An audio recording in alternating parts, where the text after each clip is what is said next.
Chapter 1. Prehistory, Cold War and the Confrontation of the Systems. The Cuban Missile Crisis of 1962 was one of the most dangerous moments in world history. It brought humanity closer to a global nuclear war than ever before. But to understand the dynamics of those dramatic 2 weeks in October, you have to go further back and look at the prehistory that began in the shadow of the Cold War. For the crisis was not only the result of decisions by individual politicians, but an expression of a global conflict between two systems that were irreconcilably opposed to each other after the end of the Second World War, the United States of America on the one hand and the Soviet Union on the other. The Second World War had fundamentally changed the world order. The old European colonial powers, Great Britain and France, were still militarily and politically important, but they had lost their global leadership role. They were replaced by two new superpowers: the United States, which emerged from the war with an undamaged economy and superior military power, and the USSR, which, despite enormous losses, had expanded its territory and spread its influence over Eastern Europe. A rivalry developed between these two blocs that went down in history as the Cold War. The Cold War was not an open, permanent confrontation between the armies of the superpowers, but a political, economic, and ideological struggle fought out in proxy wars, espionage, propaganda, and technological races. It was cold because it usually remained below the threshold of a direct military clash, but the constant threat of nuclear annihilation gave it an ominous edge. The USA saw itself as a defender of democracy, capitalism, and freedom, while the Soviet Union claimed to embody the socialist countermodel. Shortly after the war, this confrontation began to take concrete shape. In Europe, the two blocs faced each other on the inner German border, and Berlin became a focal point. The founding of NATO in 1949 and the Warsaw Pact in 1955 sealed the military division of the continent. But the Cold War was not limited to Europe. The superpowers tried to expand their influence worldwide, in Asia, Africa, Latin America. Each region became a possible arena of ideological competition. A decisive factor in this global conflict was the arms race with nuclear weapons. In 1945, the USA had demonstrated its military superiority by dropping bombs on Hiroshima and Nagasaki. But in 1949, the Soviet Union also detonated its first atomic bomb. From then on, a nuclear stalemate began, which was exacerbated in the 1950s by the development of hydrogen bombs and intercontinental ballistic missiles. Both sides knew that a direct war would bring unimaginable destruction, and yet they continued to arm. The concept of mutually assured destruction shaped the thinking of this era. In this climate, the importance of loyalty to the alliance and symbolic gestures grew. Every perceived weakness could be seen as an invitation for the opponent to seek advantages. Every political or military decision was considered in a global context. How would Moscow react? Like Beijing? Like the non-aligned states? For the United States, Latin America has traditionally been a zone of influence, secured by the Monroe Doctrine, which since the 19th century was intended to keep European powers away from interfering in the Western Hemisphere. Seen in this light, Cuba was a particularly sensitive point. The Caribbean island had been a quasi-protectorate of the USA for decades. American companies dominated the economy and agriculture, especially sugar production.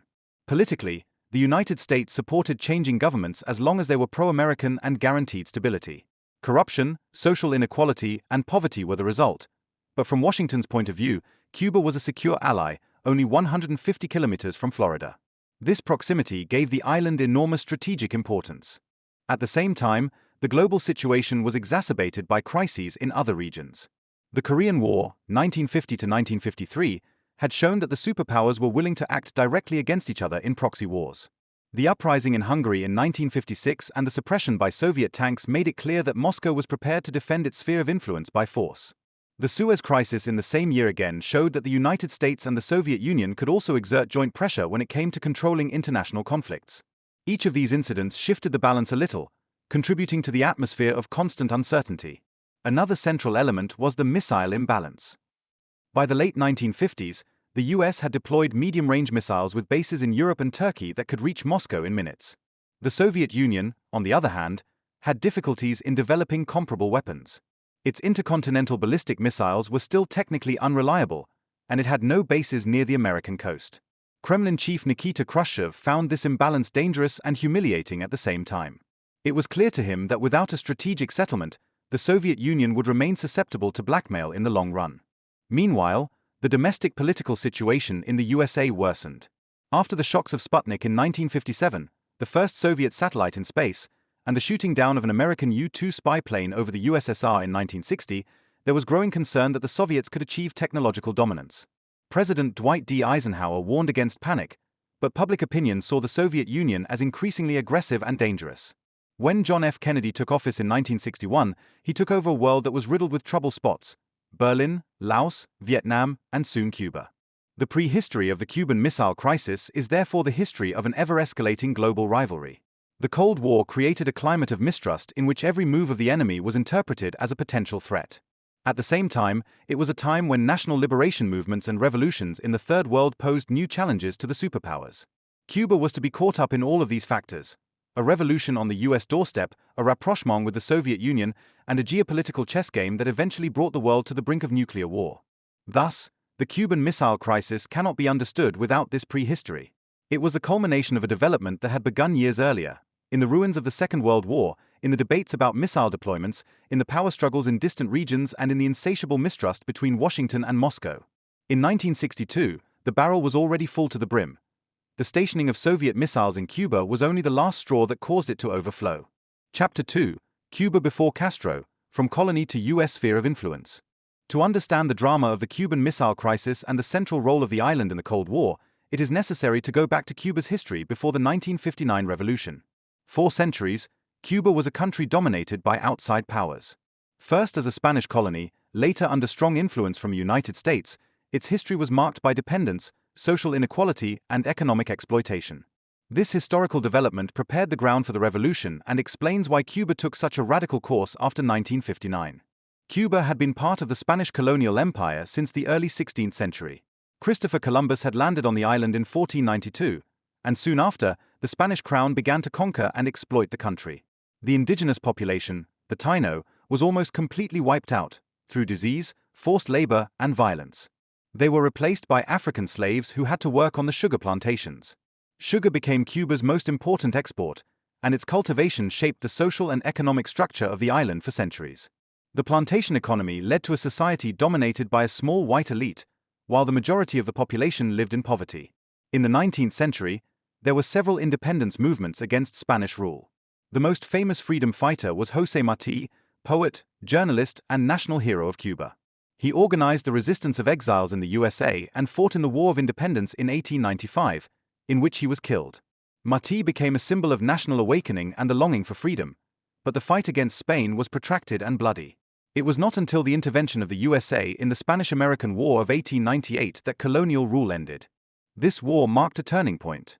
The USA declared war on Spain after the explosion of the battleship Maine in the port of Havana and won within a few months.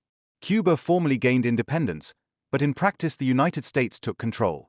With the Platt Amendment of 1901, they secured the right to intervene in Cuba's internal affairs whenever their interests were threatened. They were also given the Guantanamo Bay Naval Base, which is still under American control today. From then on, Cuba was officially an independent state, but de facto a protectorate of the USA.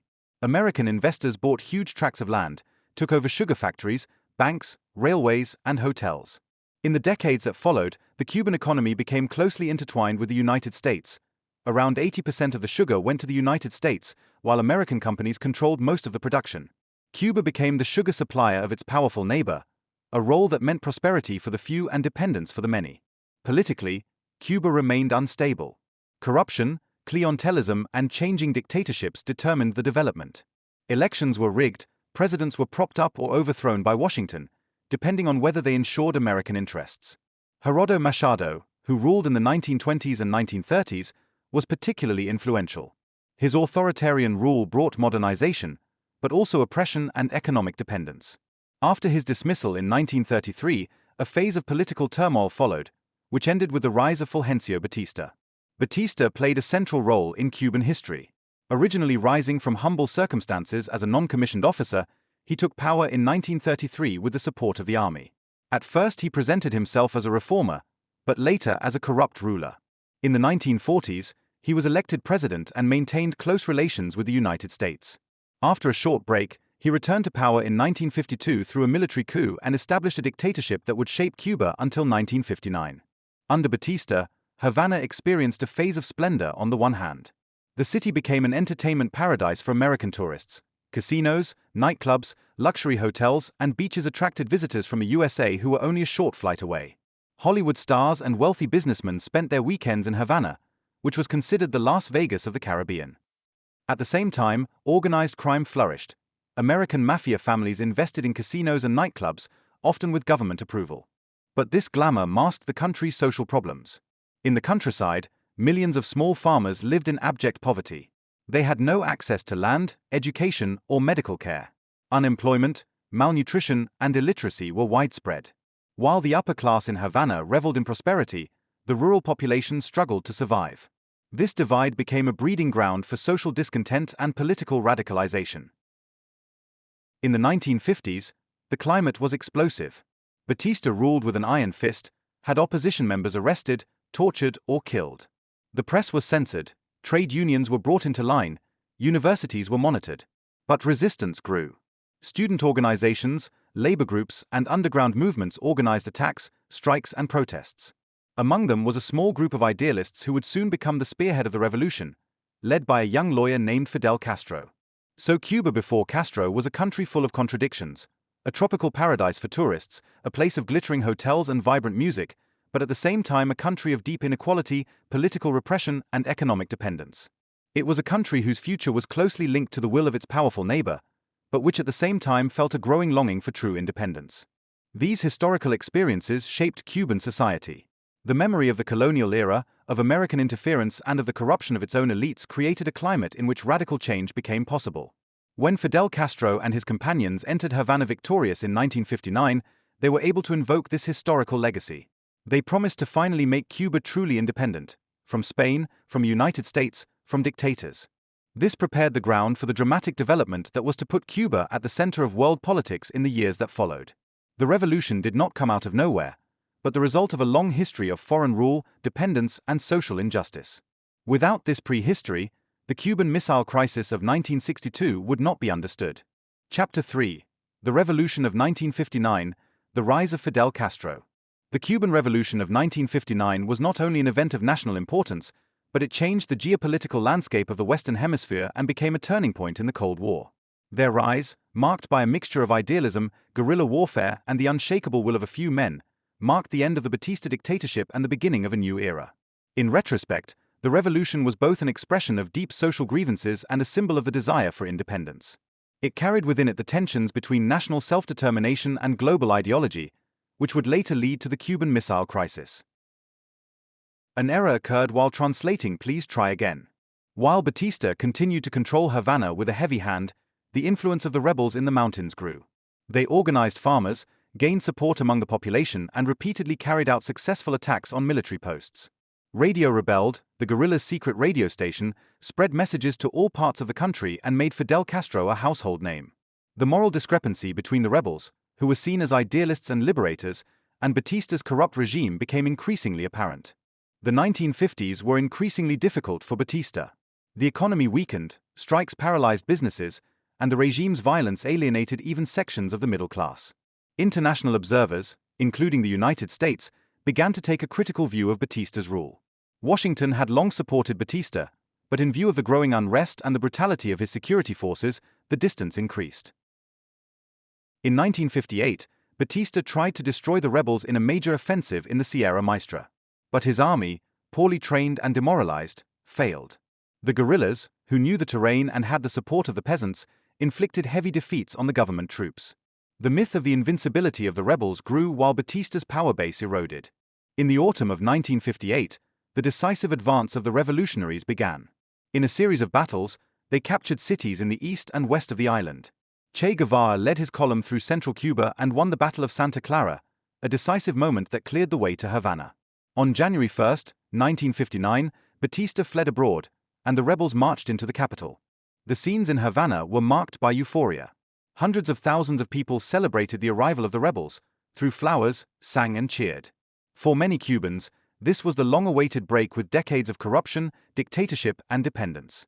Fidel Castro gave speeches promising national sovereignty, social justice, and the end of oppression.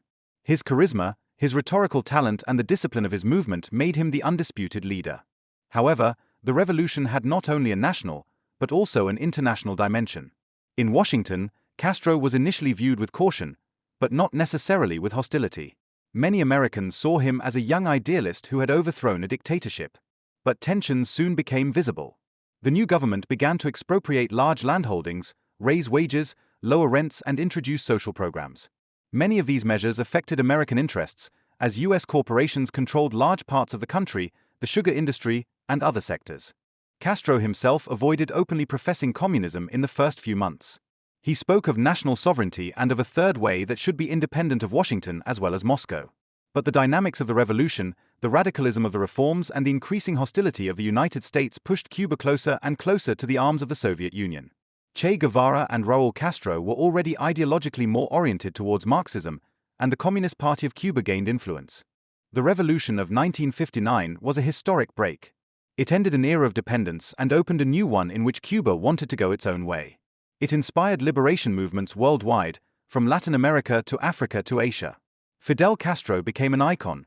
His picture with the olive green uniform and the cigar went around the world. But the revolution was also the beginning of a polarization that was to shape the island for decades, between supporters who celebrated it as liberation and opponents who condemned it as a dictatorship. In the immediate euphoria of 1959, no one could have foreseen that the revolution would soon become the center of a global crisis. But the seeds had been sown. A small Caribbean state had dared to break away from American domination, and in a world of the Cold War, this was not without consequences. Cuba became the stage on which the two superpowers were to face each other directly.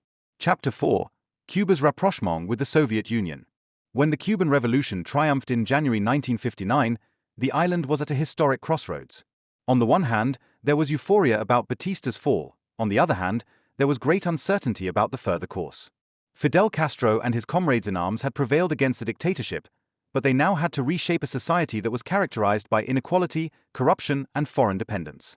The question of which direction Cuba would head was crucial not only for the country itself, but also for international politics. The response developed gradually, under the pressure of internal dynamics and external conflicts. At the end of this process was a close alliance with the Soviet Union, which became a central cause of the Cuban Missile Crisis in the years up to 1962. The first months after the revolution were marked by reforms that supported broad sections of the population. The new government lowered rents, raised wages, improved education and healthcare, and initiated a comprehensive agrarian reform. Large landowners were expropriated, land was distributed to small farmers. However, these measures affected not only the Cuban upper class, but also American corporations that controlled large parts of sugar production and other industries. Even here, relations with the United States began to deteriorate. Initially, Fidel Castro tried not to completely destroy relations with Washington. He even traveled to the USA in 1959, spoke at universities, and was welcomed by enthusiastic students. President Dwight D. Eisenhower, however, refused to give him an official meeting, which deeply offended Castro. Instead, he had to make do with Vice President Richard Nixon, who received him coolly and assessed him as a dangerous communist after the conversation. This experience was a turning point. Castro, who until then had spoken rather vaguely of national independence, began to turn away more strongly from the United States. At the same time, the pressure from within intensified. The Cuban elite and many entrepreneurs were dissatisfied with the reforms. They saw their privileges and property threatened. Thousands began to leave the island, especially in the direction of Miami, where an exile community soon formed that openly worked towards the overthrow of Castro. This development increased the pressure on the new government to assert itself and enforce its policies even more decisively. The US reacted increasingly hostilely. In 1960, they reduced sugar imports from Cuba, which had been the island's main source of income until then. For Castro, this was an open declaration of war on an economic level. Cuba then turned to the Soviet Union, which was willing to buy up the sugar in exchange for oil and loans. This gave birth to an economic partnership that would soon become a political alliance. The Soviet leadership under Nikita Khrushchev recognized the strategic importance of Cuba. This was an opportunity to gain a foothold in the Western Hemisphere for the first time, right on the doorstep of the United States. For Moscow, this was a geopolitical triumph. Khrushchev understood that supporting the Cuban Revolution not only strengthened the USSR's influence in the world, but also provided a way to balance the nuclear imbalance with the United States. An error occurred while translating "please try again." But the rapprochement with Moscow was not only economically motivated. Ideologically, Marxism gained influence in Castro's movement. Che Guevara, an ardent Marxist, advocated a radical transformation of society. Raúl Castro also had close ties to the Communist Party. Fidel himself initially kept a low profile, speaking of socialist principles without openly using the term communism. But the direction was clear. In 1961, he famously declared that the Cuban Revolution was socialist. This meant that the front line in the Cold War had finally been drawn. The domestic political development in Cuba accelerated this process. After the failed Bay of Pigs invasion in April 1961, which had been carried out by Cuban exile groups with the support of the United States, the revolution felt immediately threatened. The victory over the invaders strengthened Castro's position in the country, but it also made it clear that Washington would not hesitate to take military action against Cuba. In this situation, the alliance with the Soviet Union appeared to be essential for survival. Moscow provided not only economic but also military support by sending weapons, advisors, and eventually troops. For the Cuban population, this development meant a deep cut. Society was reshaped in the spirit of socialism. Schools, universities, and hospitals were nationalized, literacy campaigns were launched, unemployment was largely eliminated. At the same time, political freedoms were restricted. Opposition members were persecuted, newspapers closed, the church suppressed. Many Cubans supported the changes because they brought concrete improvements in everyday life, but others felt disenfranchised and fled into exile. The rapprochement with the Soviet Union was thus both a consequence of US policy and an expression of ideological radicalization in Cuba itself. Washington's embargo, support for exile groups, and the Bay of Pigs invasion literally drove Castro into the arms of Moscow. Khrushchev, in turn, took the opportunity to challenge the US in its own hemisphere. This laid the foundation for the escalation that culminated in the Cuban Missile Crisis in 1962. The alliance was particularly evident in the military sector. As early as 1961, the Soviet Union began to equip Cuba with modern equipment: tanks, anti-aircraft missiles, fighter planes, and artillery. Thousands of Soviet military advisors arrived on the island. For the US, this was an alarming sign. They saw that Cuba was no longer just a national case, but an outpost of communism from which Moscow could exert direct influence on the Western Hemisphere. The propaganda on both sides reflected the new reality. Castro presented himself as a champion against imperialism, as a symbol of all the oppressed nations of the world. Khrushchev portrayed him as a hero who stood up to the superpower USA. Washington, in turn, warned of a second front of communism in the Western Hemisphere and intensified its efforts to secure influence in Latin America through the Alliance for Progress. The years 1959 to 1962 were thus characterized by an increasing estrangement between Cuba and the USA and a simultaneous rapprochement with the Soviet Union. This process was not a straightforward one, but a result of mutual provocations, fears, and strategic considerations. But in the end, there was a clear front line: Cuba had become part of the socialist camp. This shifted the geopolitical balance of the Cold War decisively. For the first time, the Soviet Union was able to have a direct presence in the American zone of influence. And for the first time, Cuba had a great power as its patron saint, ready to defend the country against the superior power of the United States. This development made the Caribbean island not only a venue, but also a focal point of global conflict. Chapter 5: The USA and its reactions, from economic blockade to exile groups. When Fidel Castro took power in Cuba at the beginning of 1959, the United States initially reacted in a wait-and-see manner. Although the Batista dictatorship, which they had supported for decades, had fallen, there were voices in Washington that hoped that Castro could be a national reformer who modernized the country without fundamentally endangering American interests. However, this cautious hope gave way to rapidly growing skepticism and finally open hostility. The US saw Cuba gradually break away from its influence and move closer to the Soviet Union. This development gave rise to a policy characterized by sanctions, sabotage, clandestine operations, and support for exile groups, a policy that exacerbated tensions and ultimately prepared the ground for the Cuban Missile Crisis. As early as 1959 and 1960, a wave of expropriations of American companies began in Cuba. Refineries, sugar plantations, banks, telephone and electricity plants, everything became state-owned.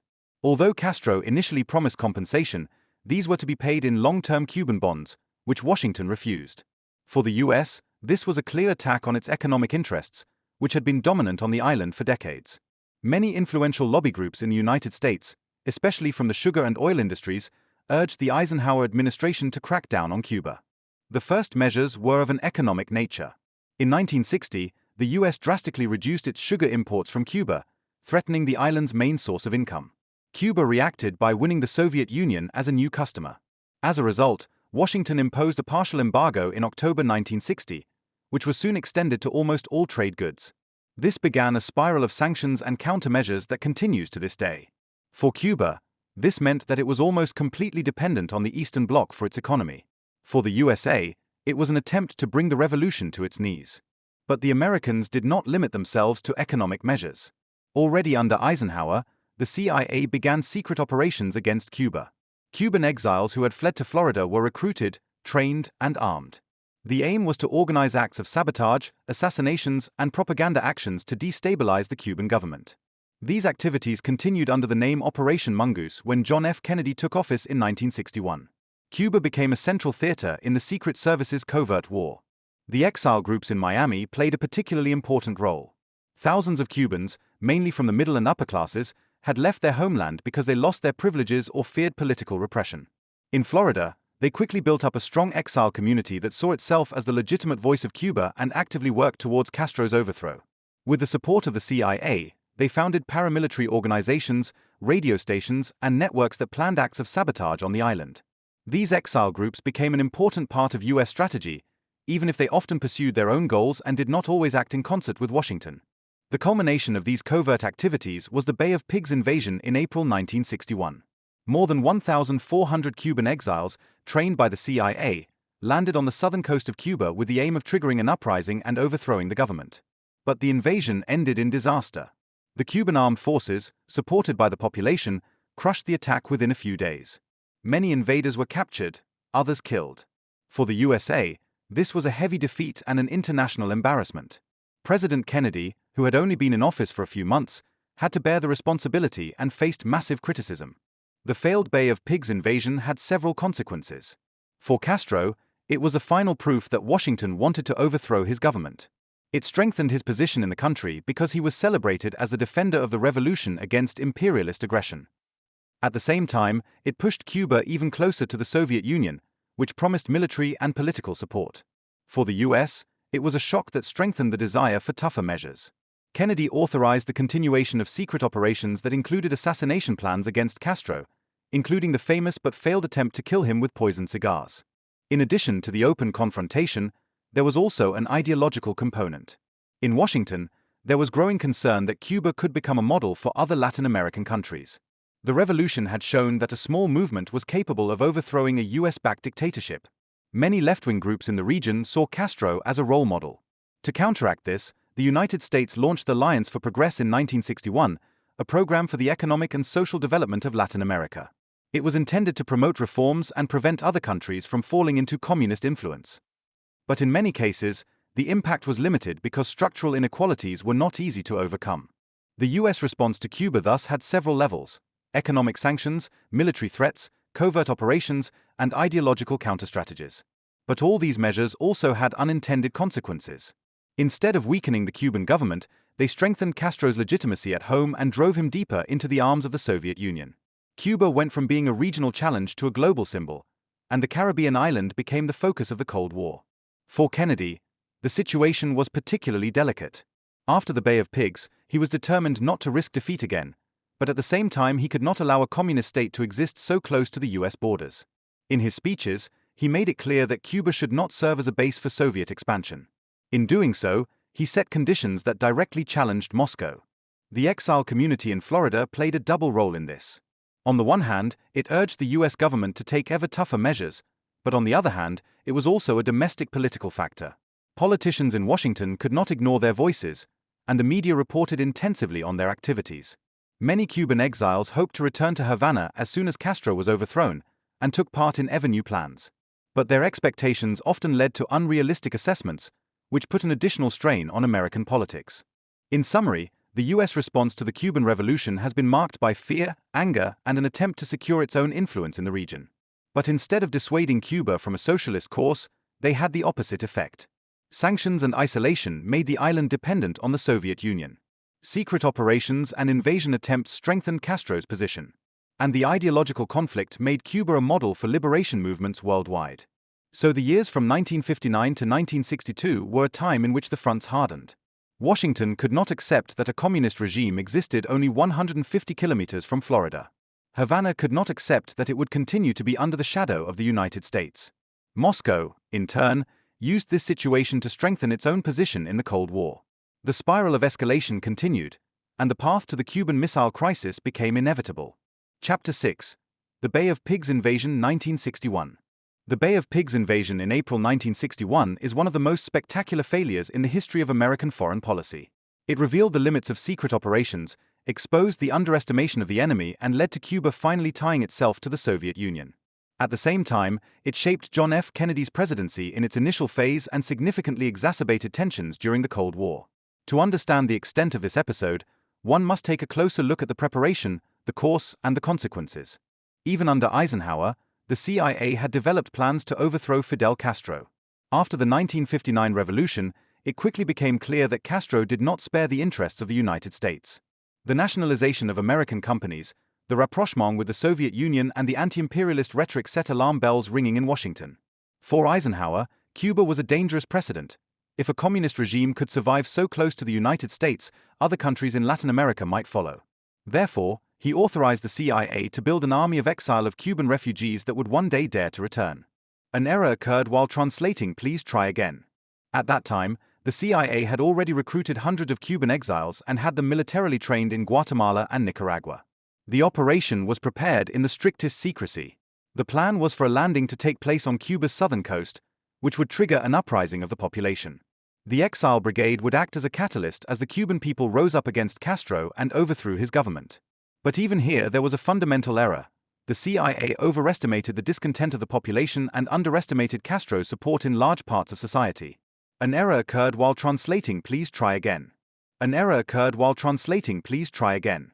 On April 17, the 2506 Brigade, as the exile force was called, landed in the Bay of Pigs.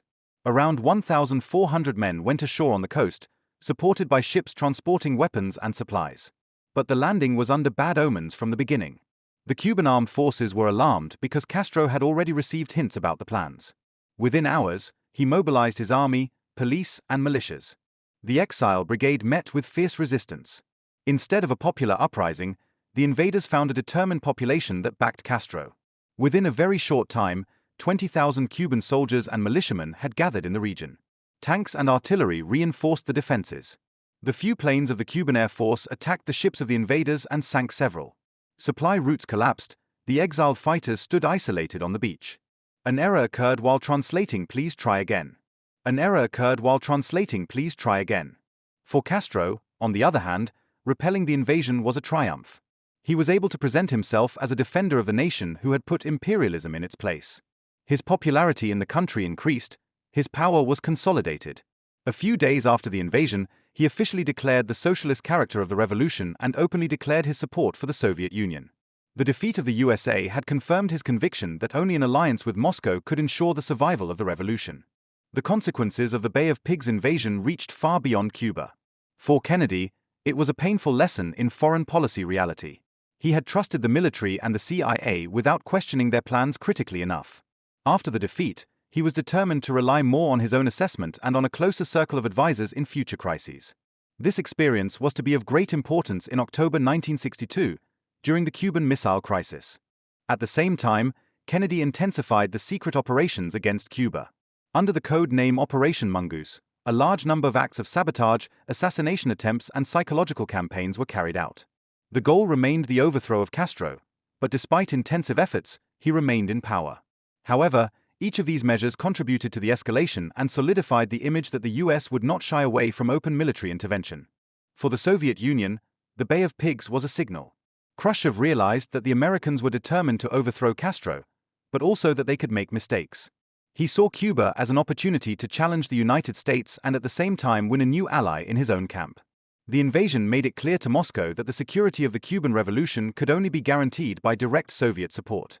Thus, the Bay of Pigs invasion became a catalyst for the escalation of the Cold War in the Caribbean. It destroyed the last remnants of a possible compromise between Washington and Havana, tied Cuba to the Soviet Union once and for all, and led to decisive, sometimes hasty action against the island in the United States. In this sense, the invasion was not only a failed military enterprise, but also a milestone on the road to the Cuban Missile Crisis. Chapter 7: Khrushchev's Calculus, Missiles for the Caribbean. An error occurred while translating "Please try again." The Soviet nuclear strategy in the early 1960s was characterized by a sensitive imbalance. Although Moscow had been developing its own atomic bombs since 1949 and surprised the world with Sputnik in 1957, in reality the USSR was lagging far behind the USA in intercontinental ballistic missiles. While the United States had hundreds of strategic bombers, numerous submarine launch systems, and a growing number of reliable missiles, the Soviet Union had only a handful of operational ICBMs, which were also technically unreliable. Khrushchev knew that a nuclear showdown would expose the weaknesses of his arsenals. At the same time, he saw that the United States was moving its strategic weapons closer and closer to the Soviet borders. There were American medium-range missiles in Europe, especially the Jupiter missiles stationed in Turkey and Italy, which could have reached Moscow within a few minutes. Khrushchev found this imbalance unacceptable. He wanted to establish equivalence, and Cuba offered itself as a solution. From the Caribbean, Soviet missiles could reach practically all major cities in the USA. But Khrushchev's calculation was multidimensional. The geopolitical situation in Latin America had changed fundamentally as a result of the Cuban Revolution. The fact that a small state had introduced socialism on the doorstep of the United States was a triumph for Moscow. But this triumph was fragile. The Bay of Pigs invasion in 1961 had shown that Washington was determined to overthrow Castro. Khrushchev knew that a new American invasion was possible at any time. By stationing Soviet missiles on the island, he not only wanted to change the strategic balance, but also protect Cuba. An attack on Havana would therefore have been an attack on Moscow at the same time. For Khrushchev, the deployment of missiles was therefore a double insurance. It suddenly gave the Soviet Union a direct exchange of blows with the USA on an equal footing and at the same time guaranteed the continued existence of the only communist ally in the Western Hemisphere. In addition, he saw this step as an opportunity to strengthen his reputation in the communist world. After Stalin's death, the Soviet Union had come into competition with China, which accused Moscow of being too soft on the West. A bold maneuver in Cuba was able to stage Khrushchev again as the intrepid leader of the socialist movement.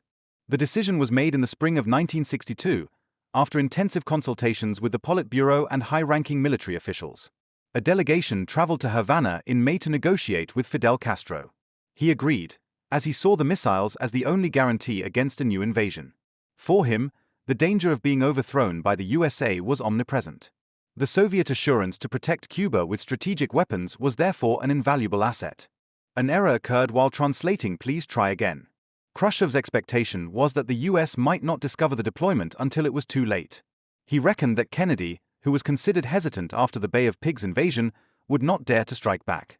Instead, he hoped to be able to use the missiles later as a bargaining chip, perhaps in exchange for the American Jupiter rockets in Turkey or other political concessions. In his eyes, it was a brilliant move. Cuba would be protected, the Soviet Union would receive nuclear parity, and the United States would face a fait accompli. But this calculation was also marked by illusions and miscalculations. Khrushchev underestimated the determination of the United States to accept a threat so close to its shores. He trusted that secrecy would be enough, but the American reconnaissance planes discovered the construction work faster than expected. He also overestimated Castro's ability to convince the population of such a massive Soviet presence without rumors leaking out. An error occurred while translating "please try again." An error occurred while translating "please try again." Despite all the miscalculations, Khrushchev's decision also showed the logic of the Cold War.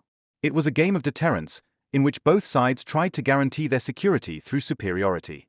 For Moscow, Cuba was a unique opportunity to redress the imbalance of strategic weapons, protect America's only communist ally, and at the same time demonstrate strength vis-à-vis Beijing and the rest of the world. For Havana, it was a protective shield. For Washington, a red line. An error occurred while translating "please try again." Chapter 8. The secret transport of Soviet weapons to Cuba.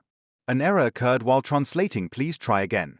The operation was given the code name Anida, after a river in Siberia to divert all attention from the Caribbean. The name was deliberately chosen. Even many Soviet officers involved in the operation initially believed that they would be sent to the far east of the Soviet Union. Only during the crossing or after arrival were they told the true destination. In Moscow, the decision had been made in a small circle, and only a few knew exactly what the dimension of the mission was.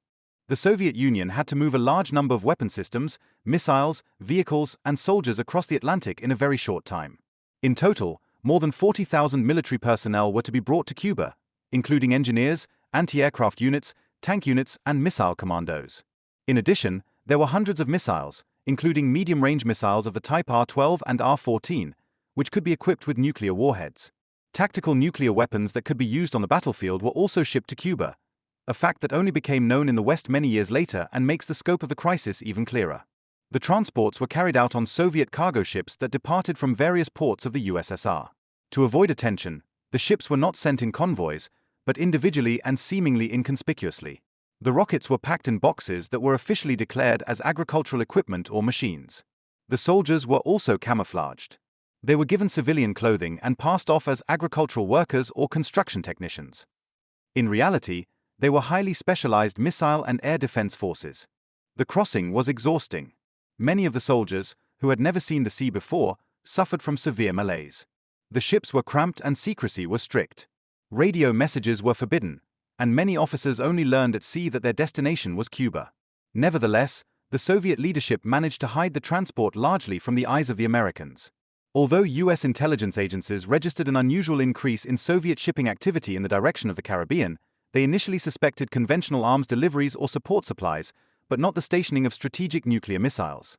Meanwhile, in Cuba itself, the construction of the infrastructure began.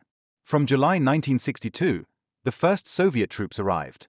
They immediately set about building launch sites for missiles, setting up positions for air defense systems and expanding airfields. The work was often carried out under the protection of dense vegetation in order to hide it from aerial reconnaissance. Cuban workers and peasants saw the construction activities, but many had no idea what exactly was being built there. For the Cuban population, the presence of the Soviet soldiers was unusual. Thousands of men with foreign language, equipment, and discipline suddenly dominated the picture in some regions.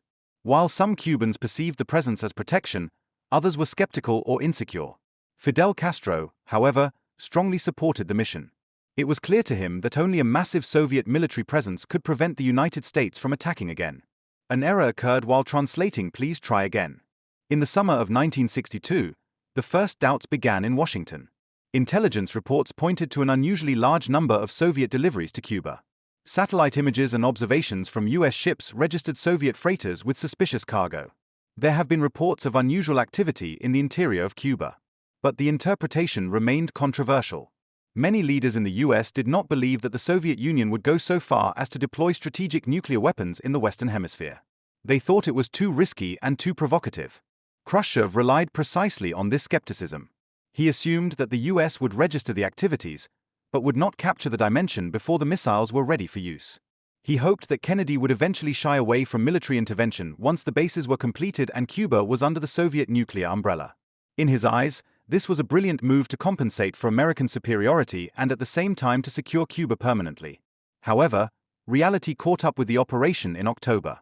On October 14, 1962, a U-2 aircraft flew over western Cuba and took high-resolution photos of missile sites under construction. On these images, the typical launch facilities for R-12 rockets were clearly recognizable. It was the moment when the Soviet secret project was exposed. From then on, the world entered one of the most dangerous phases in its history. An error occurred while translating "Please try again." Operation Anida remains a remarkable example of how far states were willing to go during the Cold War to advance their strategic interests. It also shows how secrecy, deception, and logistical planning interacted to implement a project of global significance. But it also shows the limits of such undertakings. In the end, it was the eyes of a camera in a spy plane that unmasked the secrets and brought the world to the brink of nuclear war. Chapter 9. First Clues, CIA Overflights and Intelligence. While the Soviet Union worked feverishly in the summer and fall of 1962 to bring its missiles and soldiers to Cuba unnoticed, the United States increasingly registered signals that something extraordinary was happening on the island. The CIA, the Pentagon, and various intelligence agencies received reports of Soviet activities that could no longer be explained by ordinary arms deliveries. Nevertheless, it remained unclear for a long time what extent the rearmament actually had.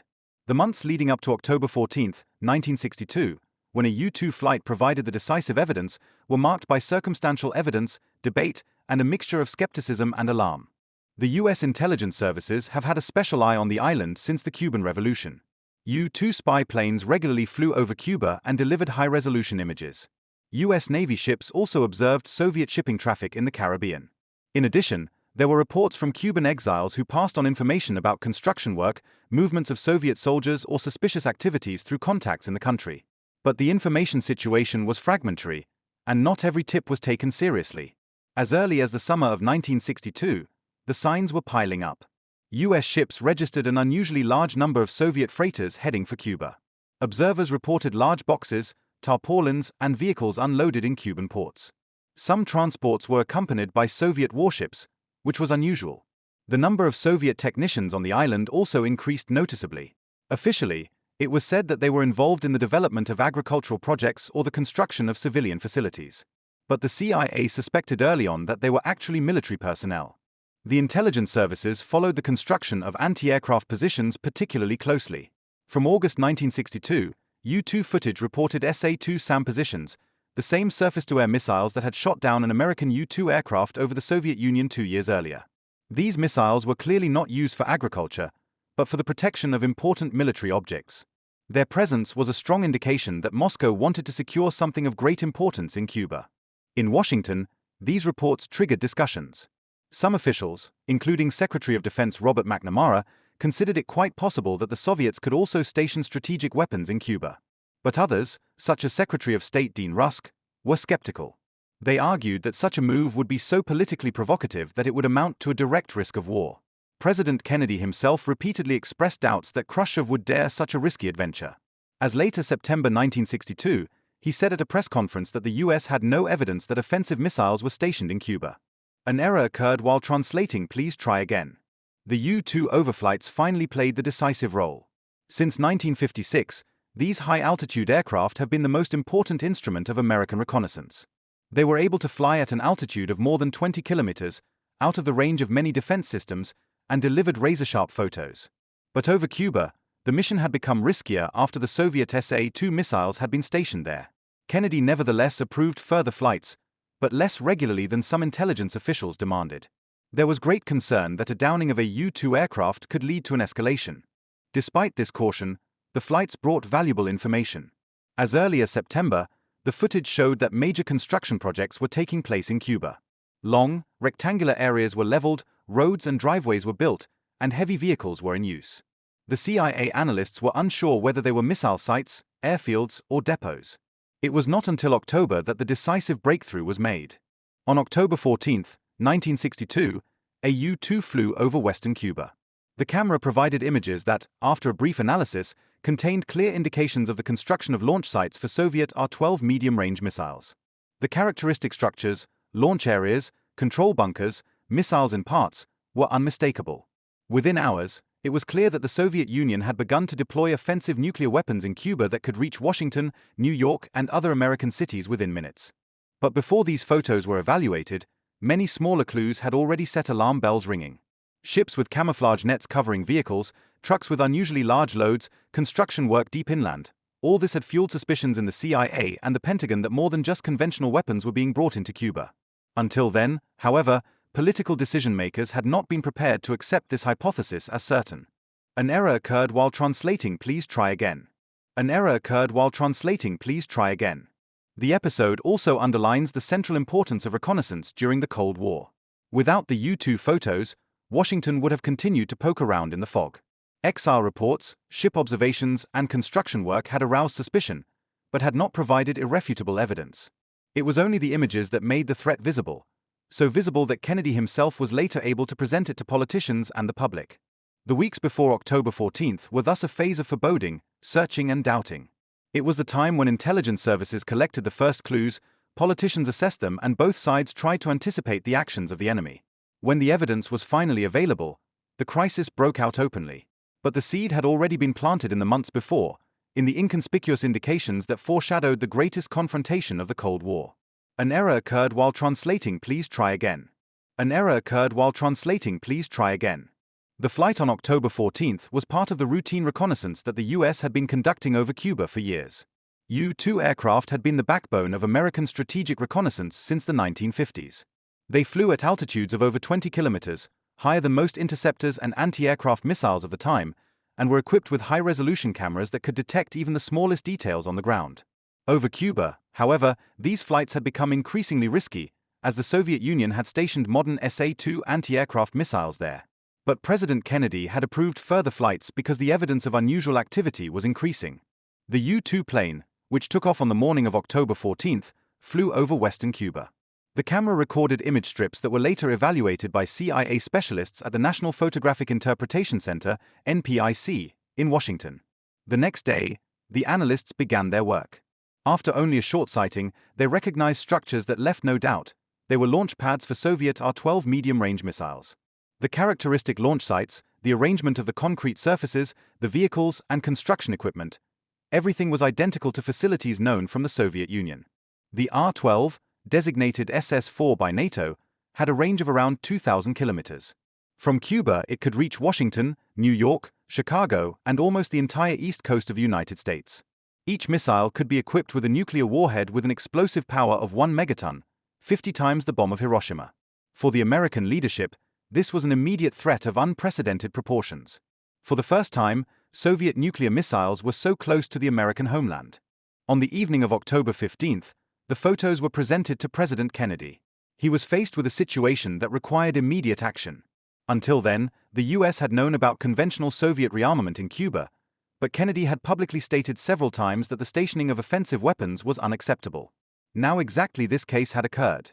If he did not react decisively, he risked not only the security of his country, but also his political credibility at home and abroad. The discovery sparked hectic activity in Washington. Kennedy called a meeting of the National Security Council for the next morning, October 16th. This day marked the beginning of the so-called 13 days, the 13 days in which the world was on the brink of collapse. In this first session, the CIA presented the footage and stated that construction work on several positions was already well advanced. The rockets could be ready for use within a few weeks. So the window of opportunity for a reaction was narrow. The photos of October 14th were not only of technical importance, they also had enormous political explosive power. They provided the irrefutable evidence Kennedy needed to convince his advisors, the congressional leadership, and eventually the public. In a crisis where credibility and evidence were crucial, this was invaluable. Kennedy knew that he would have to resort to these photos in the coming days to justify his policies. The discovery posed several difficult questions for the American leadership. First of all, it had to be decided how to deal with the information. Should it be published immediately or kept secret for the time being in order to develop a strategy? Kennedy opted for the latter. Only a narrow circle of advisors, who later became known as ExComm, Executive Committee of the National Security Council, were informed. The aim was to calmly examine options before the Soviet Union or the world public learned of the discovery. At the same time, the analysis of Soviet intentions began. Why did Khrushchev take this risk? Did he want to protect Cuba, establish a nuclear balance, or force the United States to negotiate? These questions occupied the advisors as well as the military options. Scenarios were immediately drafted: an airstrike to destroy the missiles, an invasion of Cuba, or a naval blockade to prevent further deliveries. Each option had advantages and disadvantages, each carried enormous risks. An error occurred while translating "please try again." The significance of this discovery can hardly be overestimated. It made the Cold War tangible, visible, concrete. What had previously been abstract, the nuclear equilibrium, the threat of intercontinental ballistic missiles, could now be seen in clear images: launch facilities, construction equipment, Soviet soldiers on Cuban soil. It was a shock that would soon hit the American public, even if the government initially kept everything secret. In retrospect, October 14th shows how much modern reconnaissance technologies could influence the course of international politics. Without the U-2 photos, the US might have taken weeks to discover the missiles. Then they might have been ready for action, and Kennedy would have had only the choice between a risky attack and accepting a permanent threat. The fact that the Enlightenment worked so quickly was a stroke of luck, even if it plunged the world into a nightmare for 13 days. The discovery of the missiles was also a moment of supreme irony. Khrushchev had hoped that the US would not notice the bases until it was too late. He wanted to create facts and then negotiate from a position of strength. Instead, the photos exposed his maneuver before the missiles were ready for use. He lost the advantage of the surprise and came under pressure himself. October 14th, 1962 was therefore not only a day of military reconnaissance, but the beginning of a global crisis. It marked the moment when the illusion of security in the Western Hemisphere was shattered and the world learned how close it was to nuclear catastrophe. For Kennedy, it was the beginning of a test that would determine his entire presidency. For humanity, it was the prelude to 13 days that went down in history. On the morning of October 16, 1962, President John F. Kennedy received the news that would decisively shape his presidency and world history. In his office in the White House, CIA Director John McCone and other intelligence officials presented him with the photos taken by a U-2 plane over Cuba 2 days earlier. For the first time, the American president realized that there were Soviet medium-range missiles on the island, missiles capable of destroying millions of Americans in Washington, New York, or Chicago within minutes. It was the hour of decision, a situation the likes of which no president had experienced before. While Kennedy had been sensitized to the threat from Cuba since the Bay of Pigs invasion in 1961, the scale of this revelation exceeded anything previously known. He knew that the Soviet Union had intercontinental ballistic missiles, but the stationing in Cuba brought a new dimension. It was no longer just about strategic superiority somewhere in Europe or Asia, but about an immediate threat right on the doorstep. This fact was not only militarily but also politically explosive, because Kennedy had publicly stated several times that the stationing of offensive weapons in Cuba was unacceptable. Now exactly this case had occurred, and any weakness on his part would have massively damaged his reputation at home and abroad. As early as October 16, Kennedy convened a special session of the National Security Council. This group of advisors would later become known as EXCOM, Executive Committee of the National Security Council, and meet virtually around the clock during the 13 days of the crisis. For the first time, a small group of ministers, generals, intelligence chiefs, and advisors came together to discuss a situation that could determine the fate of the world. The atmosphere in this first session was tense, but not yet panicky. Kennedy listened to the assessments of CIA analysts, who said that several missile sites were under construction and would be ready for use within a few weeks. It was about R-12 medium-range missiles with a range of around 2,000 kilometers, as well as R-14 missiles with an even longer range. Some positions were so advanced that they could be operational within 10 to 14 days. Time was pressing. The debate about possible reactions immediately began. Military officials such as General Curtis LeMay pleaded for a massive airstrike that would destroy the missiles and thus eliminate the threat. Others called for a full-scale invasion of Cuba to overthrow Castro's government and drive the Soviets out of the Western Hemisphere once and for all. But Kennedy knew that such steps could not only be risky, but could possibly trigger nuclear war. An attack on Soviet soldiers in Cuba could be understood in Moscow as a direct declaration of war, to which the Soviet Union could respond with a counterstrike, perhaps in Berlin, perhaps with missiles. Kennedy himself wavered at first. The anger over Khrushchev's deception was great. Just a few weeks earlier, the Soviet leader had publicly assured that he would not station any offensive weapons in Cuba. Now it was clear that he had lied to the USA. But Kennedy also knew that he had to act prudently. An ill-considered step could escalate the situation. In this first session, he was more of a facilitator who listened to the various options than the one who decided immediately. At the same time, he began to keep the circle of insiders close. Even high-ranking congressmen or allies in Europe were not informed. Kennedy first wanted to buy time to develop a strategy before the news was made public. The photos were kept top secret, and the meetings of the EXCOM took place under the utmost discretion. Only a handful of people knew that the world was sliding into an unprecedented crisis. During the discussions, the political dimension also became clear. Kennedy was aware that he was communicating not only with Khrushchev, but also with the American public and the world. If he reacted too harshly, he could be considered an aggressor. If he acted too hesitantly, he could be perceived as weak, and in the Cold War, weakness was often an invitation for the enemy. The experience with Berlin, where the Soviets had repeatedly exerted pressure, showed that credibility was crucial. So the hour of decision did not mean finding a solution immediately, but initiating a process in which options were examined and risks weighed up.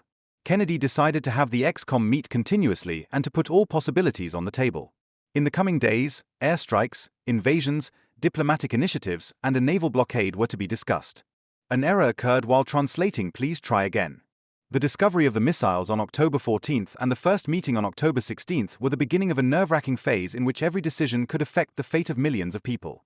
Kennedy had to choose between the extremes: military toughness or diplomatic patience.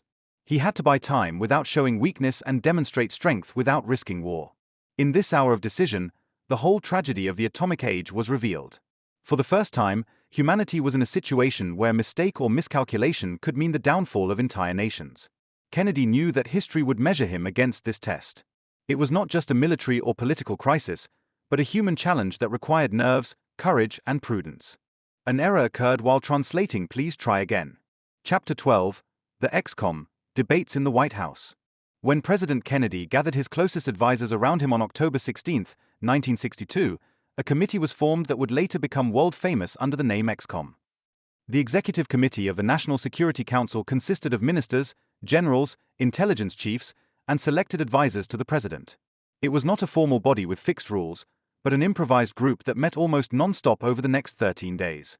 The minutes of these meetings reveal to this day how narrowly the world scraped past the nuclear catastrophe and how much the decisions of individual men in the White House determined the course of history. The atmosphere in the EXCOM was tense from the beginning. On one side were the military, who predominantly pleaded for a quick and decisive strike. They were convinced that an airstrike would have to knock out the Soviet missiles before they were ready for use. General Curtis LeMay, head of the U.S. Air Force, spoke out in favor of it with brutal openness. In his eyes, a blockade or diplomacy was only a sign of weakness. LeMay even compared the situation with the appeasement policy towards Hitler in the 1930s. Anyone who does not crack down now invites the opponent to even greater aggression.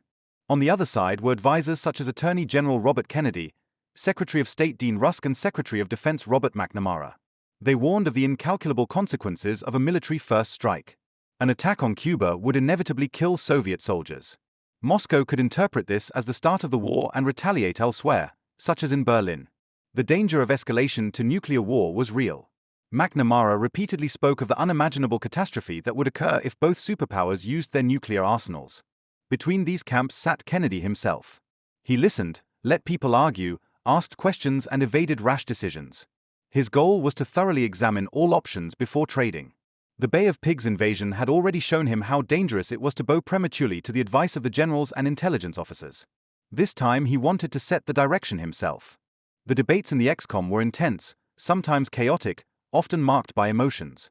Again and again, the question arose as to whether the United States would lose its credibility if it did not crack down. Kennedy knew that he was under domestic political pressure. The Republicans, but also parts of his own party, had interpreted any hesitation as a weakness for him. But he also saw the other side. If he ordered an attack and it led to a nuclear war, he would be responsible for millions of deaths. An error occurred while translating "Please try again."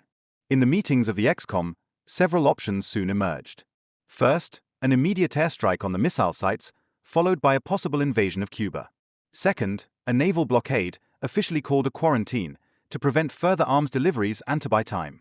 Third, diplomatic initiatives, possibly combined with a secret deal, such as the withdrawal of American Jupiter missiles from Turkey. Each of these options had supporters and opponents, and none was free of risks. The military argued that only an attack would really eliminate the threat. A blockade could not remove the already existing missiles and would therefore be ineffective. But McNamara countered, an attack could not guarantee destruction. Even if most missiles were hit, some could remain intact and be used against the US in an emergency. In addition, it was unclear whether nuclear warheads had already arrived in Cuba. No one could rule out the possibility that the Soviets would use tactical nuclear weapons in the event of an invasion, a notion that shook the ExComm. The discussions often became heated. LeMay went so far as to tell Kennedy that a blockade was as good as Munich surrender. However, the president was not intimidated by such threats. He asked about alternatives, about time periods, about political consequences. Again and again, he returned to the question of how to show strength without triggering war. The sessions often lasted many hours. Sometimes the group met several times a day, and Kennedy heard the same arguments over and over again. But it was precisely this repetition that helped him to carefully weigh the options. He wanted to be sure not to make a rash decision that he would regret later. During these days, a special relationship of trust also developed between Kennedy and his brother Robert. The president used him as a mediator, as a moral voice and as a mouthpiece against the hardliners. It was Robert Kennedy who later conducted the decisive talks with the Soviet ambassador Anatoly Dobrynin.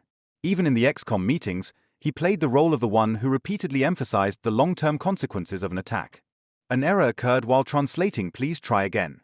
During this time, the ExComm showed the range of human reactions to extreme situations, from aggressive impatience to sober calculation to moral consideration.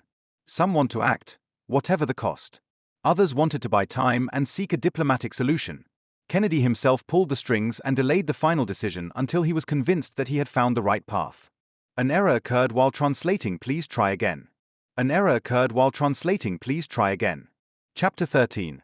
Options: airstrike, invasion, or blockade. An error occurred while translating "Please try again." The airstrike was the option preferred by most of the military. At first glance, it seemed clear and simple. The American Air Force was to bomb the missile sites in a targeted manner and thus eliminate the threat before the missiles were ready for use. General Curtis LeMay and other officers argued that only an immediate strike could ensure the security of the United States. They saw this as a decisive, quick solution that at the same time demonstrated strength and presented the Soviets with a fait accompli. But on closer inspection, it became clear that this option was by no means as simple as it sounded. For one thing, there was no guarantee that an airstrike would destroy all the missiles. Some could be hidden in bunkers or already ready for use. Even if only a single rocket remained intact, the danger would be immense. On the other hand, it was clear that Soviet soldiers would be killed in an attack on Cuba. Moscow could see this as a direct declaration of war. At a time when both superpowers possessed nuclear weapons, such a step was extremely dangerous. The question was not only whether the US could destroy the missiles, but also how the Soviet Union would respond. Many in the ex-com feared that Khrushchev could strike back in Berlin, where the Western powers were particularly vulnerable. An invasion was the even more comprehensive military option. It would have meant that American troops would land in Cuba, overthrow the Castro government and occupy the island permanently. Some advisors saw this as an opportunity to get to the root of the problem and eliminate not only the missiles but also communism in the Western Hemisphere. But the risks were even greater than with an airstrike. An invasion would inevitably have led to high casualties, both on the American and Cuban sides. It would have provoked an escalation that could go far beyond the Caribbean. And here, too, there was a danger that Soviet tactical nuclear weapons would be used, the existence of which the Americans did not know existed at the time. The blockade was the third option, less spectacular, but strategically clever. It was intended to stop Soviet ships on their way to Cuba and to prevent further military material from being delivered. Officially, it was to be called a quarantine to avoid the impression that it was a classic act of war. A blockade had the advantage of buying time.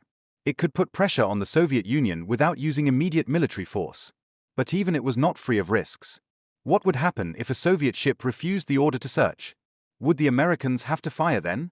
Any confrontation on the open sea could initiate the escalation that one actually wanted to avoid. Kennedy stood between these options. The pressure from the military, especially LeMay, was enormous. Again and again, they pushed for an airstrike, warned of the loss of American credibility and compared hesitation to the mistakes Europe had made in the 1930s. But Kennedy remembered the Bay of Pigs invasion and the catastrophe that an ill-considered military operation had entailed. He was not prepared to allow himself to be pushed into a risky operation by the generals again. Instead, he saw the blockade as a middle ground. It showed strength without immediately risking war. It forced the Soviet Union to commit to a reaction, but at the same time left diplomatic room for maneuver. Kennedy saw the blockade as an opportunity to put Khrushchev under pressure and at the same time to show the world that the United States was acting prudently. This was not only a strategic, but also a moral decision. The debates in the ex-com clearly showed how difficult it was to find a balance between military necessity and political reason. Each option was a game with incalculable risks. The airstrike could be effective, but it could also trigger nuclear war. The invasion could solve the problem in the long term, but it could cost hundreds of thousands of lives. The blockade could create time, but it could also be considered too weak. An error occurred while translating "Please try again." The choice between these options was more than a military question. It was a question of world order, credibility, and humanity. Kennedy had to decide how far he could go without jeopardizing the fate of humanity. In these debates, the whole tragedy and responsibility of the atomic age was revealed. The decision could not be guided by military logic alone. It had to take into account the political reality, the psychological impact, and global responsibility. An error occurred while translating "Please try again."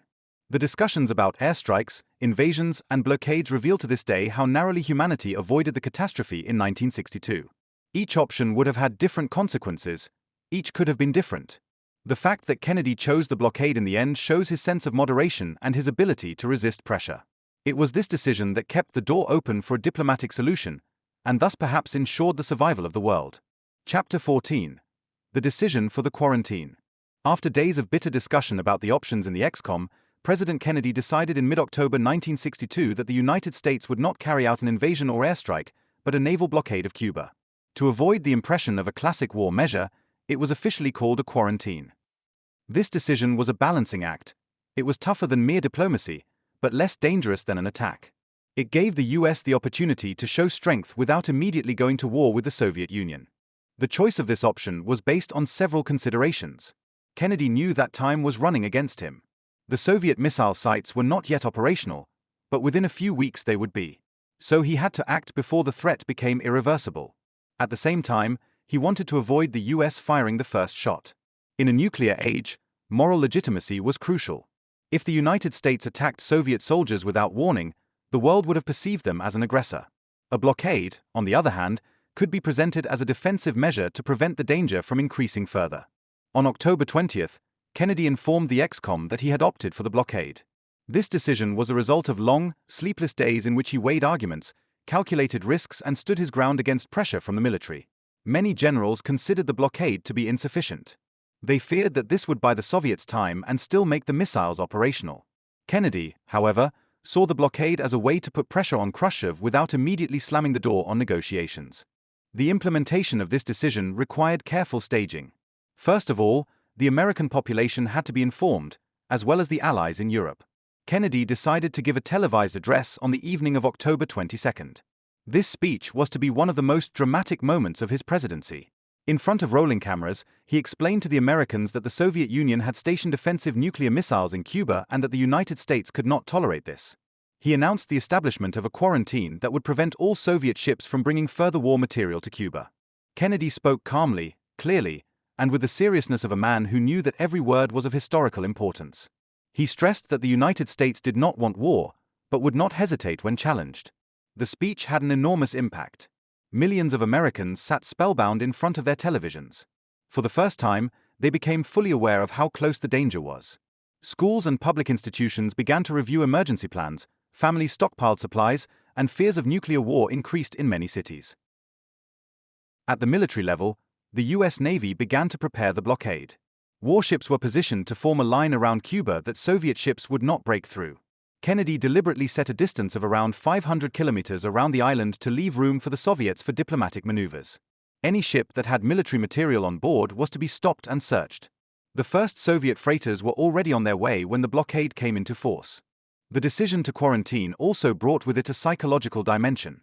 Kennedy knew that it would not be easy for Khrushchev to give in. The Soviet leader had invested enormous political energy to bring the missiles to Cuba. An open retreat would have weakened him internationally and made him appear weak in the communist world. However, the blockade offered him an opportunity to gain time and find a way out through negotiations.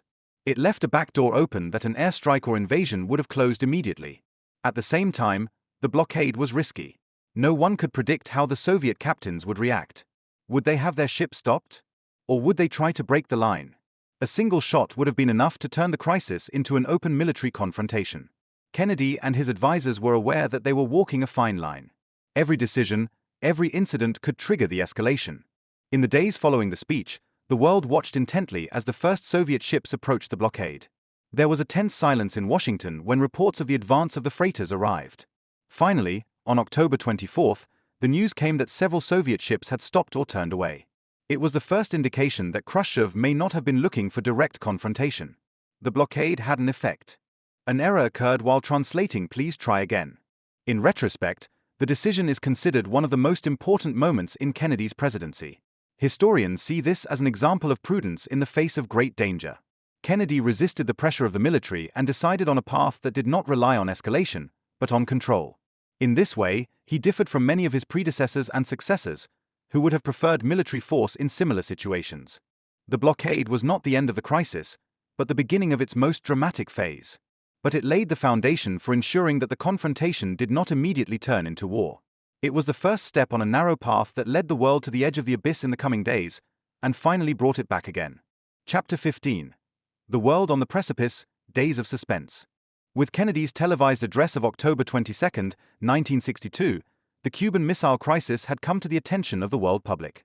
For the first time, millions of people in the United States and around the world learned that Soviet nuclear missiles were in Cuba and that the US had imposed a quarantine on the island. Suddenly, it became clear that humanity was on the verge of a nuclear catastrophe. The days that followed were filled with fear, tension, and a previously unimaginable uncertainty about the future.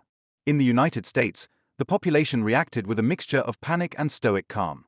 Many families began to build up emergency supplies, prepare basements as shelters, and draw up escape plans.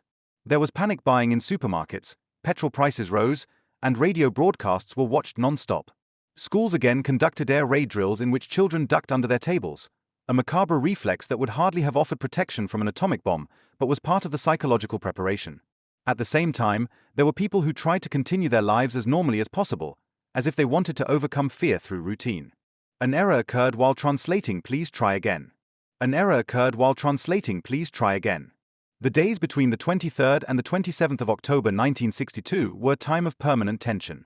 Every new report of Soviet ships approaching the blockade line was feverishly analyzed in Washington and Moscow. Kennedy and his ex-com tracked the movements of the freighters almost every hour. When the first Soviet ships actually turned or stopped, this was a small glimmer of hope. But no one could be sure whether other ships would receive the order to continue. A single collision would have been enough to ignite the spark. Diplomatic contacts in those days were sparse and marked by mistrust. Through telegrams, messages, and secret channels, both sides tried to fathom the intentions of the enemy. Kennedy wrote a letter to Khrushchev in which he unequivocally stated the threat posed by the missiles, but at the same time emphasized that the US was not out to escalate. Khrushchev initially replied in a rather conciliatory tone, speaking of the common interests of peace, but only a day later a much harsher letter followed, which came up with ultimate demands. An error occurred while translating "please try again." Meanwhile, military plans were further concretized in the Pentagon. If the blockade failed or Soviet missiles became operational, airstrikes and an invasion were ready. Tens of thousands of American soldiers were stationed in Florida. Landing craft were brought into position, aircraft were put on alert. Everyone knew that the US could invade Cuba within a few days in an emergency. But it was also known that such a step could mean escalation to nuclear war. In this phase, Kennedy tried to keep calm and not let the hardliners drive him into an ill-considered action. He insisted that the blockade be carried out strictly but disciplined. No American ship was to fire the first shot. Discipline was crucial to staying in control. At the same time, he maintained close contacts with his allies and informed them of the state of affairs. An error occurred while translating "please try again." For the people of Cuba itself, this time was particularly tense. Fidel Castro was convinced that an invasion was imminent. He mobilized hundreds of thousands of militiamen and had fortifications expanded. In Havana, there was an atmosphere of siege. At the same time, Cubans were proud to be at the center of world politics. But behind the pathos was the fear of being the first victim of a nuclear war in the worst case. The days full of tension were characterized by a constant balancing act. Each side wanted to show strength without losing control. Every step was precisely calculated, but the risk of misunderstandings or accidents was enormous. A downed plane, an accidentally fired gun, a captain who misunderstood orders, all this could have been enough to set the escalation in motion. Looking back, it becomes clear how close the world actually was to the abyss. Historians agree that the Cuban Missile Crisis was the moment when humanity came closest to nuclear war. These were days in which the nerves of a few men in Washington and Moscow decided the fate of the world. The world paused, in a tension that has never been experienced before and never again in this intensity.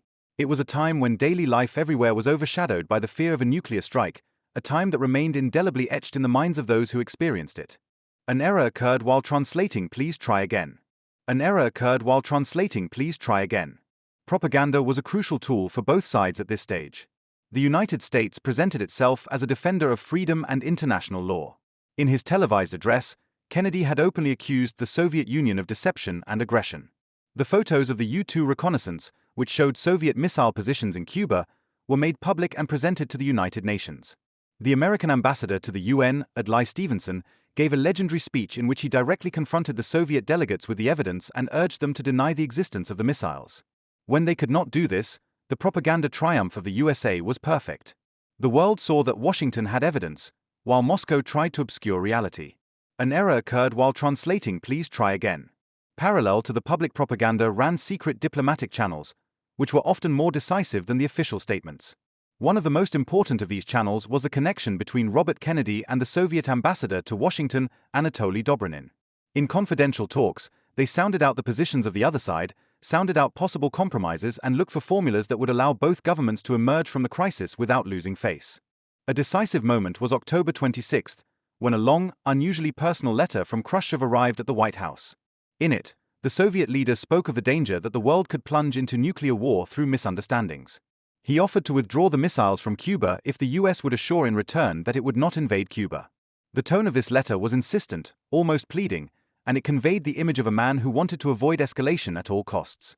An error occurred while translating "please try again." The debates on this question show how much diplomacy depends on nuances in times of crisis. Kennedy decided to respond only to the first letter publicly. He wanted to take the outstretched hand instead of getting involved in a tug-of-war over additional conditions. At the same time, secret talks about the Turkish missiles were underway. Although Kennedy was not prepared to make a connection publicly, he had Robert Kennedy signal that the US was prepared to withdraw the Jupiter missiles within a few months, but as part of a separate agreement, not as an official part of the deal. Meanwhile, the propaganda battle continued unabated. In Washington, there was strict control over the media reports. Kennedy wanted to avoid panic, but also to show that the US was determined. In Moscow, on the other hand, people were hardly informed about the real danger. The Soviet press spoke of the confrontation, but the details of the almost operational nuclear missiles in Cuba were concealed. For most Soviet citizens, the crisis remained a distant episode. In Cuba itself, on the other hand, reality was tangible. Sirens, militias on the streets, Soviet soldiers on every corner. For Cubans, It was a time when they believed that an invasion could begin at any moment. A notable element of this phase was also the role of unofficial contacts. Journalists, diplomats, and even businessmen were used as messengers to transmit messages between the camps. Some of these messages were deliberately launched, others were more improvised. But they all contributed to keeping the communication channel open. At a time when there were no direct telephone lines between Washington and Moscow, such channels were invaluable. An error occurred while translating "Please try again." In this mixed situation, the secret messages proved to be decisive. They made it possible to say things that would have been impossible in public. In this way, both sides were able to find a formula that stopped the escalation in the end. The public part of the agreement focused on the withdrawal of the missiles and the American assurance not to invade Cuba. The secret part concerned the Jupiter rockets in Turkey, which were to be quietly removed. An error occurred while translating "Please try again." Chapter 17. The Kennedy-Khrushchev Correspondence. At the center of the Cuban Missile Crisis was not only the military clash of the superpowers, but also an unusually intensive exchange of letters between John F. Kennedy and Nikita Khrushchev. This correspondence, which within a few days consisted of long, hastily worded messages, personal appeals, and harsh demands, reflected the drama of the crisis in all its facets. It showed two men who, despite all ideological differences, recognized the common responsibility to prevent nuclear war, and at the same time the constraints they were subjected to. The first decisive letter came from Moscow on October 26, 1962. It was long, emotional, and written in a tone that seemed unusually personal. Khrushchev wrote that the world was on the brink of disaster and that it was in the hands of the two leaders to prevent it. He made a proposal. The Soviet Union was ready to withdraw its missiles from Cuba if the United States guaranteed that it would not invade the island. The letter sounded almost pleading, interspersed with formulations that testified to a real fear of escalation. Some historians suspect that Khrushchev largely formulated this letter himself, without first agreeing on it in the Politburo. It was an attempt at a direct, almost personal dialogue between two men who bore the burden of responsibility. Kennedy and his ex-com reacted with surprise to this tone. Many in the room were of the opinion that the proposal could be a serious basis for an agreement.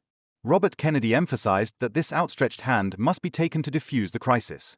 Others, especially the military, warned against trusting Khrushchev. But Kennedy felt that there was an opportunity here. He instructed his advisors to prepare a response that responded positively to the offer without revealing too many details. But before a reply could be sent, a second letter arrived from Moscow on October 27. This was worded quite differently: sharp, demanding, almost threatening. Now Khrushchev demanded not only the guarantee not to attack Cuba, but also the withdrawal of the American Jupiter missiles from Turkey. These missiles, obsolete but symbolically significant, had been part of NATO's defense for years and were located just a few hundred kilometers from Soviet territory. For Khrushchev, it was an argument of equal treatment. If the US did not accept Soviet missiles in Cuba, how could it deploy its own missiles on the Soviet border? The confusion in Washington was great.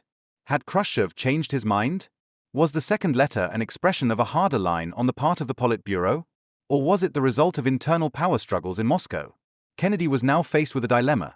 Should he respond to the first letter and ignore the second, or should he treat both together? In an intense debate, Kennedy decided to refer only to the first letter. He saw this as a greater chance of agreement and wanted to build a bridge to Khrushchev. Publicly, he would accept the offer. The US would guarantee not to invade Cuba if the Soviet Union withdrew its missiles. The demand for the withdrawal of the Jupiter rockets, on the other hand, was not mentioned in the official response. Kennedy wanted to avoid NATO allies getting the impression that Washington was acting over their heads. At the same time, however, secret talks were going on in the background. Robert Kennedy met with Soviet Ambassador Anatoly Dobrynin on the evening of October 27. In this confidential conversation, he indicated that the United States was ready to withdraw the Jupiter missiles from Turkey within a few months, as long as it was not presented as part of a public agreement. This created the basis for a compromise that allowed both sides to save face. In the meantime, the correspondence itself had taken on a symbolic dimension. It was not just an exchange of demands, but a kind of indirect conversation between two men who never met directly, but exchanged their thoughts, fears, and hopes through these letters. Historians have often pointed out how different the tone was. The first letter full of emotion and personal addresses, the second matter-of-fact, harsh, and full of demands. Kennedy chose to bet on humanity in the first letter and ignore the coldness of the second. This decision may have been one of the most important moments of the crisis. An error occurred while translating "Please try again." The effect of this correspondence was enormous. Khrushchev was able to use the first letter as the basis for an agreement without giving the impression that he had been forced to withdraw solely by threats from the United States. Kennedy, in turn, was able to show his own people and allies that he combined strength and patience. In retrospect, this correspondence shows how important communication was in the atomic age. Words could be just as powerful as weapons in this situation. The exchange between Kennedy and Khrushchev was not just a diplomatic maneuver, but a struggle for trust, credibility, and the survival of humanity. An error occurred while translating "Please try again." The letters of October 1962 are now historical documents of inestimable value. They show not only the logic of the superpowers, but also the humanity of two leaders who found a solution under the pressure of doom. They condense the drama of the Cuban Missile Crisis, the fear, the hope, the toughness, and the willingness to compromise. Without this correspondence, without the ability to find words even in the midst of the greatest danger, the crisis could easily have turned into war. Kennedy and Khrushchev not only wrote letters, they made history, and saved the world from nuclear catastrophe. Chapter 18. Black Saturday, October 27, 1962. October 27, 1962 went down in history as the most dangerous day of the Cuban Missile Crisis, a day that historians later called Black Saturday. It was a moment when the world was closest to nuclear war. Several dramatic events collided: the shooting down of an American U-2 spy plane over Cuba, the tense military situation at sea, the contradictory letters from Moscow, and the growing impatience in the White House. It was a day when small decisions, misunderstandings, or a thoughtless action could have sealed the fate of humanity. On the morning of that Saturday, Kennedy was informed that a U-2 plane that had been used to reconnaissance over Cuba had been shot down. The pilot, Major Rudolph Anderson, was killed. It was the first direct loss of the USA to Soviet weapons in this crisis. The news hit the White House like a bomb.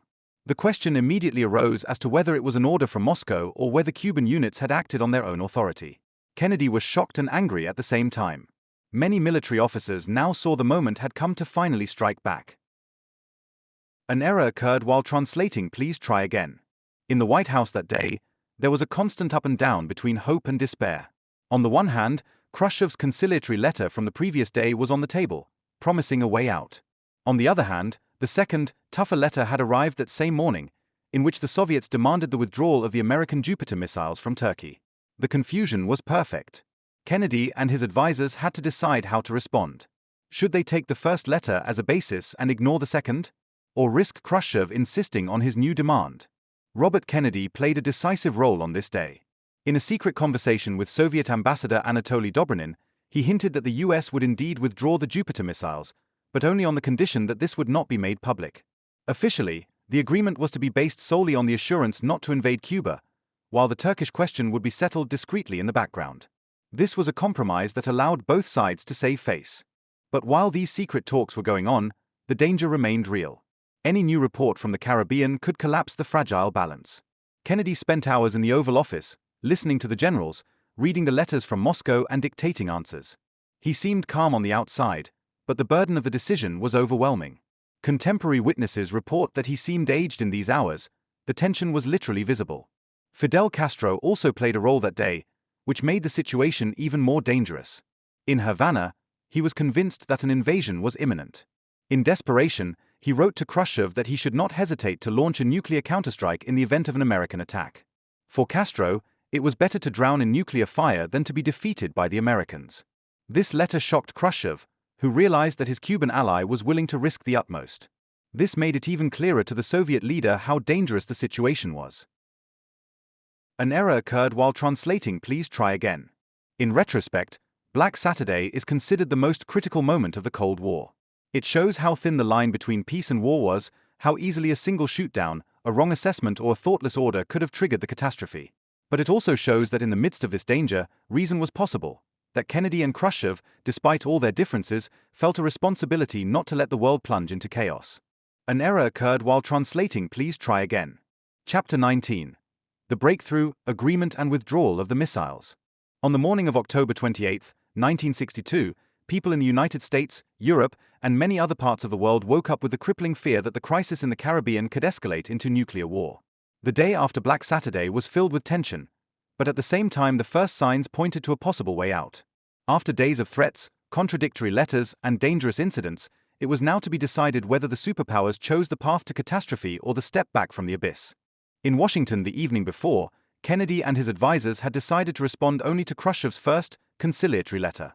They did not want to push the Soviet head of government into a corner with an open debate about the Turkish missiles. Instead, Kennedy took up the message of October 26, in which Khrushchev had proposed to withdraw the missiles from Cuba if the US would promise not to attack the island in return. In a clear but at the same time constructive answer, Kennedy assured exactly this. In doing so, he had created a framework in which Khrushchev could sell a retreat as his own success without losing face. An error occurred while translating. Please try again. On the morning of October 28, the decisive message from Moscow reached the White House.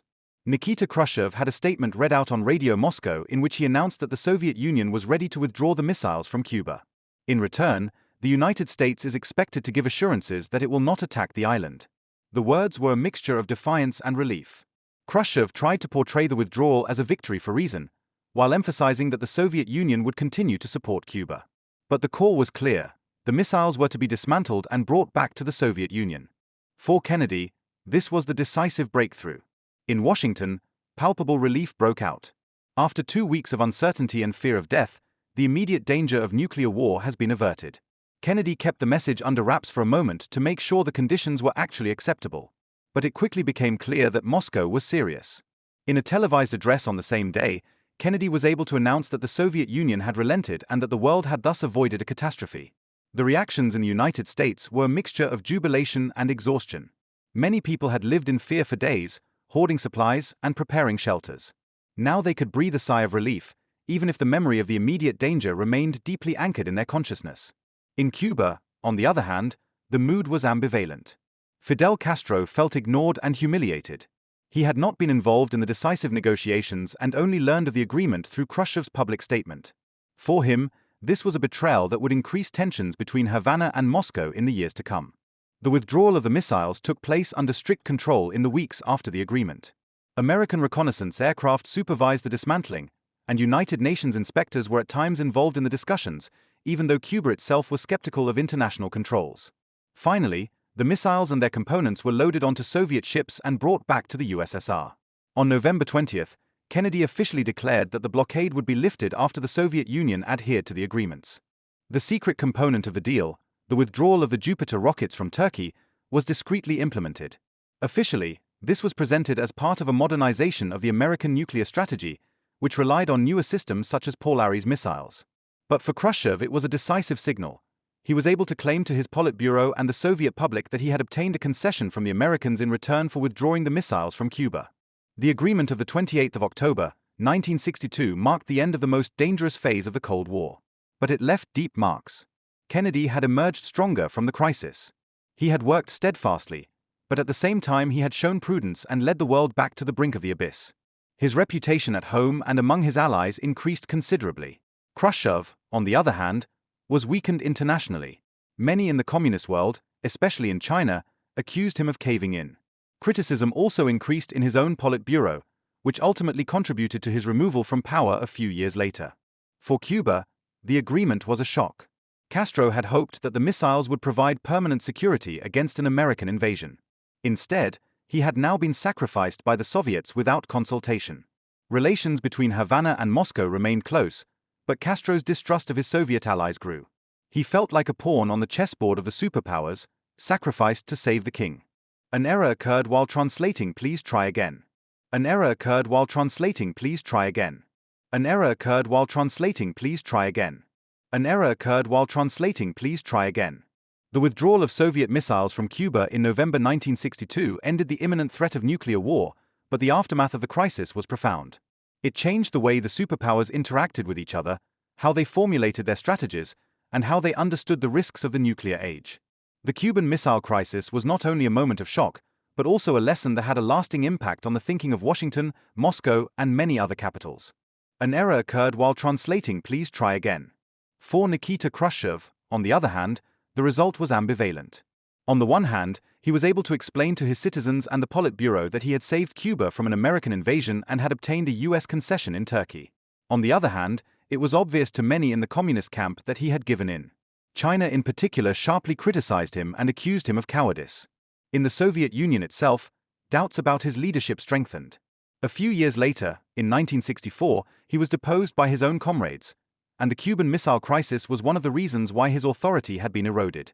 For Fidel Castro, the crisis was a bitter experience. Although he saw Cuba at the center of world politics, He felt ignored and instrumentalized by the Soviet Union. Khrushchev had withdrawn the missiles without consulting him, and Castro had to accept that his country had been used as a pawn in the chess game of the superpowers.